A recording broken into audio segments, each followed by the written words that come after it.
ball sistemasini tushuntiraman. Bizda 25 ball qiladigan konsultantlar bor, 50 ball qiladigan bor va 100 ballgacha qiladigan qizlarimiz bor va bundan ham yuqori ball to'playdigan qizlarimiz bor. Endi sizga 25 ball bilan 50 ballni imkoniyatini tushuntiraman.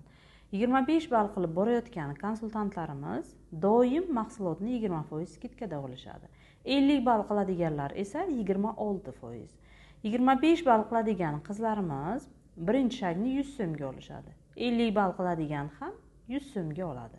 25 ball qiladigan konsultant ikkinchi shagdan 5-chi shagga qadar shag sovg'ani 99 ming so'mga oladi. 50 ball qiladiganlar esa 49 mingga. Qarang, shu yerning o'zida 50 ming so'm foyda bor. 25 ball qiladigan konsultantning orqasida 10 ta odam bo'lsa ham oylik chiqmaydi. Chunki marketing plan 50 balldan boshlanadi. 50 ball qiladigan odamni orqasida, komandasida keling bittagina odam bo'lsa ham unga marketing plan oyligi chiqishni boshlaydi. Endi o'zingiz taqqoslang. Siz 25 ball qilsangiz yaxshiroqmi yoki 50 ballmi?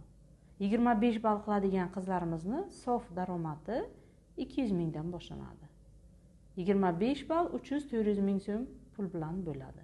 50 ball qiladiganlarimizni sof daromadi 500 minggacha bor. Qarang, mana shu yerning o'zida 300 ming so'm siz yaqqol foydani ko'ryapsiz.